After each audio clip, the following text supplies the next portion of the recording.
இல்ல என்னதான் நினைச்சிட்டு இருக்காரு கோபிங்கிறது நமக்கு புரியவே இல்ல. அவரையே வந்து எதுவும் 12 வயசு தான் அவர் நமக்கு ஆகுதுன்னு நினைச்சிட்டு இருக்காரா?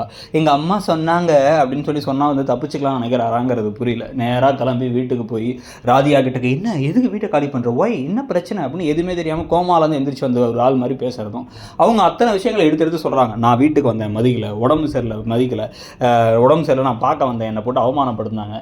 நீங்களும் இங்கே வரதை பற்றி யோசிக்கல. எல்லா விஷயத்தையும் நான் பொறுமையாக இருந்தேன். மயுவுக்கு பிறந்தநாள் கூட வராமல் அந்த பிள்ளைய அழ வச்சிங்களே, அப்போ முடிவு பண்ண அந்த வீட்டை விட்டு கிளம்பி போகணுன்ட்டு அப்படின்னு சொல்லி எல்லாத்தையும் மாற்றி மாற்றி சொல்லிட்டு இருக்க. இவர் ஐயோ இல்லை ஒரு 2-3 நாள் தான், கொஞ்ச நாள் எங்கள் அம்மா கூட 2 வரேங்கிறாரு. அப்போ உங்கள் அம்மாட்ட சத்தியம் பண்ணீங்களே, எப்படி உங்கள் அம்மா கூட விட்டுட்டு இங்கே வருவீங்க? அப்போ அந்த சத்தியம் போய் சத்தியமா?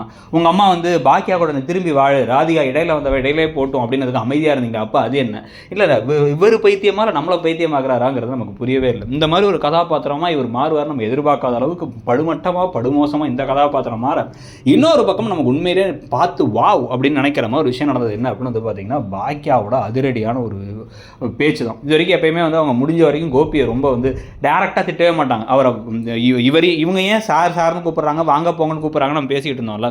இன்னைக்கு ஈஸ்வரி வந்து எதுக்கு ராதியாட்ட பேச அனுப்பிவிட்டேன், நீங்கள் 2 பேரும் ஒன்று சேர்ந்ததான் கரெக்ட், அவனே ஓகேன்ட்டான் அப்படிங்க. என்னை பற்றி எனக்கு கேவலமாக நினச்சிங்க, அவ்வளோ கேவலமாக நினச்சிங்க அவர் கூட சேர்வேன்ட்டு.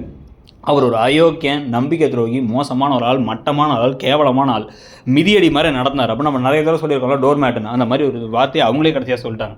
சொல்லிவிட்டு என்ன அந்த மாதிரிலாம் இன்னொரு தடவை பேசினீங்கன்னா மனுஷியாகவே இருக்க மாட்டேன் அப்படின்ட்டு இனியாட்டையும் கோவப்பட்டு எல்லாத்தையும் இது பண்ணிட்டு நான் அந்த ஆளுக்குலாம் சேர்ந்து வாழ முடியாதுன்றாச்சு.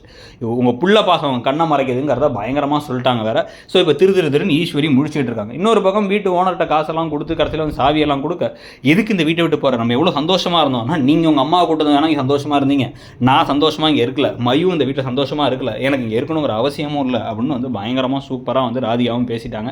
எல்லாரும் ஒரு கை கழுவி விட்டால் நல்லா இருக்கும்னு பார்த்தா திருப்பி ராதிகா இவர் கூட சேர்ந்து இந்த வீட்டுக்கே வராங்க வேறு.